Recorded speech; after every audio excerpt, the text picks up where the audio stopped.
지금 이 도심 항공 모빌리티라고 부르는 UAM 시장에 자동차 업체들도 진출하는 경우들이 좀 많이 생겨나가는 것 같고요.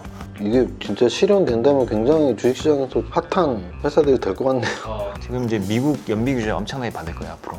앞으로는 재고를 쌓지 않겠다라고 했어요. 그 생산을 안 하겠다는 거예요.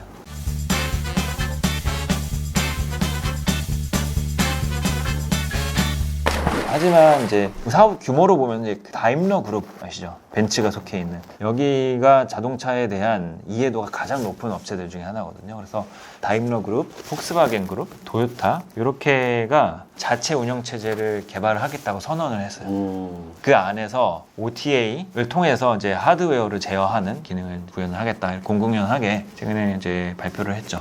그래서 그 업체들이 좀 앞으로는 많이 선두권에 좀 있을 가능성이 좀 높지 않나라고 생각이 되고 있습니다.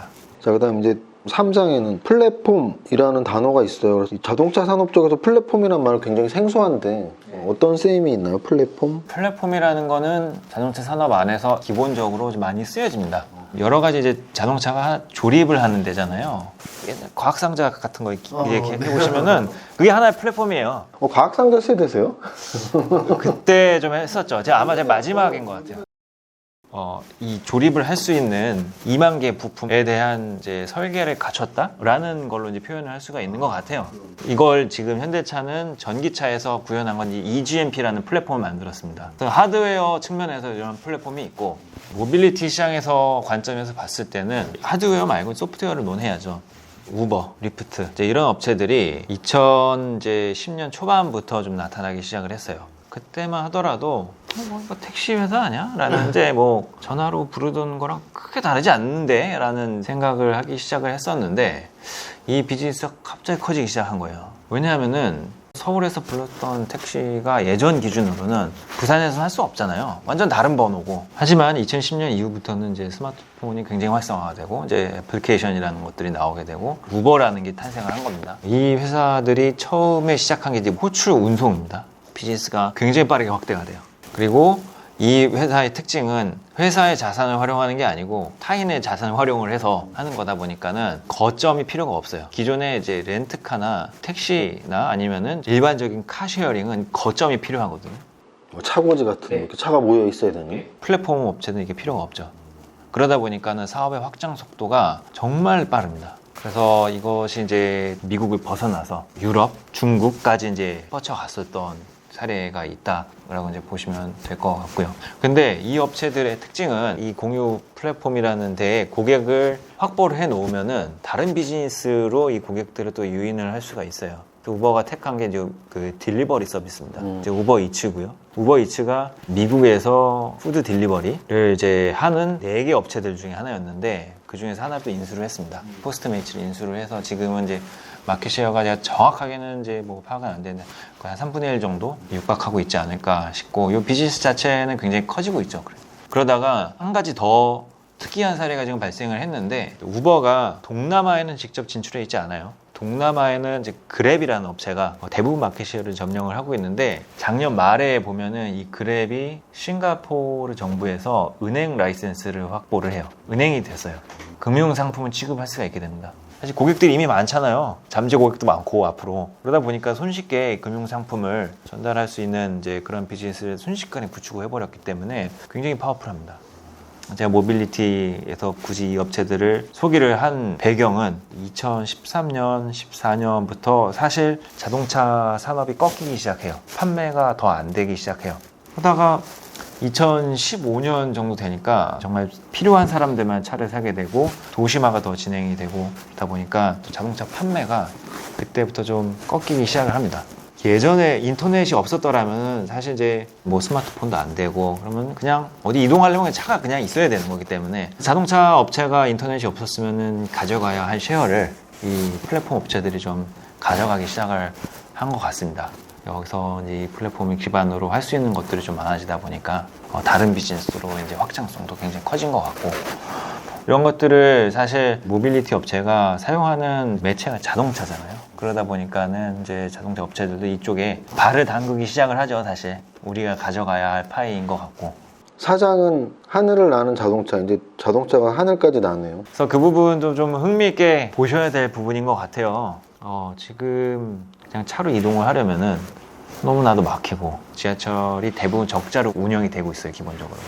민간제 자본들이 많이 이러한 것들을 해결하기 위해서 나서게 될 거고, 예를 들면은 이제 이 에어택시가 상용화가 돼요. 이제 차를 사야 될 사람이 비행기를 많이 타게 되면은 이제 잠재곡이 점점 줄어들게 되는 거잖아요.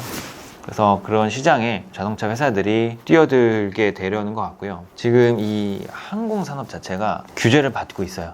규제라는 거는 이 항공산업이 다 엔진을 사용하거든요, 지금까지는. 이런 것들이 이산화탄소 배출량을 엄청나게 일으키기 때문에 지금의 자동차 산업과 마찬가지로 내연기관에서 발생하는, 즉 이산화탄소 배출량을 줄여야 돼요. 그러려면은 배터리로 가야 됩니다. 근데 지금까지는 이 배터리 산업 자체가 휴대폰에만 국한되어 있었어요. 대형전지가 나타나기 시작하면서 좀 판도가 바뀐 것 같아요. 그러다 보니까는 이 산업의 규모가 커지고 이제 진입 장벽이 조금씩 해소되기 시작을 하고, 먼 과거로 가서 보면은 2차 대전 이전에 미국 같은 경우에는 엄청난 눈부신 경제 성장을 했었잖아요. 그러다 보니까 자동차 업체들이 너무 많은 돈을 번 거예요. 그래서 이 사업 영역이 막 확장이 돼요, 이제 항공 산업으로. 그래서 전쟁 때는 이미 이제 자동차 업체들이 이제 항공 분수물자들을 많이 공급을 했었어요. 그래서 그런 것들에 대한 이제 과거 경험이 있었고, 그러다 보니까는 지금 이 도심 항공 모빌리티라고 부르는 UAM 시장에 자동차 업체들도 진출하는 경우들이 좀 많이 생겨나가는 것 같고요. 자동차 업체들만 여기를 보고 있는 건 아니죠. 지금 이제 스타트업 업체들이 계속 나와요. 근데 이제 투자자분들이 좀 조심해야 되는 것들은, 막상 상장은 해요. 스펙을 통해서 상장을 하는데, 스펙을 통해서 상장 업체들 보면은 상장이 이루어지는 동안 이제 자본을 대주는 이제 그런 이제 FI 업체들이 있잖아요. 이제 이런 업체들이 사실 좀 부추기는 것 같습니다, 제가 봤을 때는. 원래 실제 운영이 궤도에 오르지 않았는데 상장을 한 업체들이 좀 많은 것 같아요. 미국에서는 이 UAM의 이 상업화된 비즈니스가 허용이 되는 가장 빠른 시점을 적어도 2023년으로 보고 있거든요. 근데 이미 비즈니스가 시작된 업체들은 고정비가 계속 발생을 하잖아요. 앞으로 한 12번 정도 실적 발표를 해야 되는데, 그런 업체들이 굉장히 많습니다. 그러다 보니까는 좀 그런 것들은 좀 구분을 해서 볼 필요가 있는 것 같고, 이제 자동차 업체들은 사실 재무적인 제한은 이제 받지는 않기 때문에 그런 부분에 있어서는 좀 리스크는 좀 적은 것 같다 라고 이제 볼 수도 있을 것 같습니다. 그러면 궁금한 게, 아까 자율주행 말씀하실 때는 피닉스라는 도시에서 이렇게 무인 자율 택시가 이렇게 운행 가능한 그런 네. 것처럼 에어택시, UAM 이거는 우리가 실생활에서 접근 가능성이 있나요? 아니면 그래도 먼 미래 얘기인가요? 가장 먼저 상업화가 될 거는 아마 2024년 정도에 현대기아차 그룹이 최근에 밝힌 내용은, 사람을 운송하는 것보다 이제 수송. 수송으로. 예, 수송을 먼저 하는 건데, 이것도 굉장히 어려워요. 왜냐하면 수송이라는 거는 좀 장거리를 간다라는 건데, 현재 리튬이온 전지로 갈 수 있는 도심항공 모빌리티의 최장거리는 거의 300을 잘 넘질 않아요.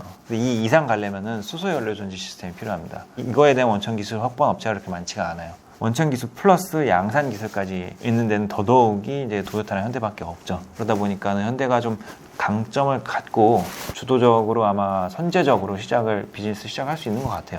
그 다음에 2025, 2026 가면서 소위 말하는 이제 에어택시, 도심지 안에서 또는 도심지에서 공항 또는 도심에서 다른 도심, 이런 루트들을 이제 운행할 수 있는 기체를 생산할 계획이 있다라고 보시면 될 것 같습니다. 이게 진짜 실현된다면 굉장히 주식시장에서 핫한 회사들이 될 것 같네요. 이미 없던 일이 생기는 그렇죠. 거죠. 없던 일이 생기는 거고, 이제 이게 다 엔진으로 가는 게 아니고, 이제 주식시장에서 사실 말씀하신 것처럼 2차 전지 아니면 수소 연료 전지 이렇게 가게 되거든요. 또 소재도 굉장히 가벼운 소재가 또 쓰여야 될 것이죠. 탄소 섬유가 기본적으로 많이 그래서 들어가죠. 탄소섬유 관련주들이 또 예, 예. 그래서 우리나라에서는 특히 이제 현대차 그룹이 이제 주도적으로 할 수 있는 굉장히 유력한 업체를 꼽히고 있지만, 어떻게 보면은 기존의 항공업체들 사실 가만히 있지는 않잖아요. 많은 업체들이 사실 달려들 거예요. 소재 업체들이 달려들 수밖에 없는 거고, 뭐 그런 이제 것들을 앞으로 많이 상상을 해볼 수가 있는 것 같고요. 국내는 사실 좀 제한되어 있어요. 미국, 유럽에서 먼저 규제가 선제적으로 좀 진행이 될 것 같고요. 그 다음에 이제 소위 말하는 KUAM이 좀 상업화가 되는 시점은 25년 이후, 빨라도 26년 그렇게 될 것 같고요. 제가 접한 내용은 초반에는 여의도에서 김포공항 노선 정도가 운행이 되면서 시범 운행들이 좀 그런 식으로 생겨나기 시작을 할 것 같고요. 뭐 K 배터리에 의해서 KUAM 잔뜩 기대 좀 해봐야겠네. 네.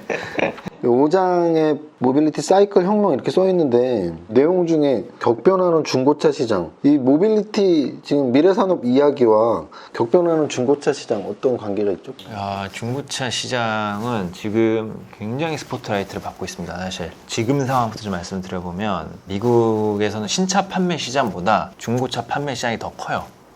그래요? 네, 새 차를 사는 사람보다 중고차 사는 사람이 더 많다는 얘기네요. 네. 더 많이 사요. 그리고 신차 시장은 전부 다 딜러 판매입니다. 그러다 보니까 딜러들의 특징은 온라인을 싫어하죠, 사실. 내가 팔아야 되니까. 그러니까는 이 판매의 이제 트래픽은 아주 가파르게 증가하기 쉽지 않습니다. 신차는 전미 딜러 협회라는 게 있어요. NADA라고. 그래서 굉장히 경직된 조직이에요. 반면에 중고차 시장은 그렇진 않아요. 그러다 보니까는 온라인 업체들의 침투가 굉장히 빠르고 여기는 시장이 사실 더 커질 가능성이 더 큽니다. 앞으로는. 왜 그러냐면은 지금 신차의 공급이 굉장히 제한될 거예요. 앞으로는. 지금 이제 미국 연비 규제 엄청나게 받을 거예요. 앞으로. CO2 배출량을 많이 배출하는 8기통 트럭, 대형 SUV 이런 것들은 자동차 업체들이 생산 계획을 크게 못 늘려요. 눈치 게임을 할 수밖에 없어요.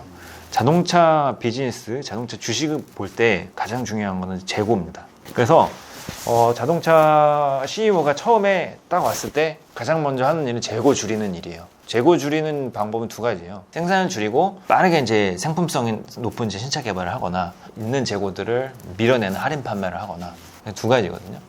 그래서 지금 봤을 때는 코로나가 이제 지나갔잖아요. 그러면서 다들 엄청나게 고생을 했어요. 자동차 CEO들이. 앞으로는 재고를 쌓지 않겠다라고 했어요. 그 생산을 안 하겠다라는 거예요. 왜냐면 작년에 혹시 이제 유럽에 95g CO2 규제라는 게 있었어요. 그러면서 작년 상반기에 배터리 업체들이 각광을 받았었거든요. 무조건 맞춰야 되고 그러려면 앞으로 전기차 무조건 생산해야 되고 미국도 24년부터 그렇게 됩니다.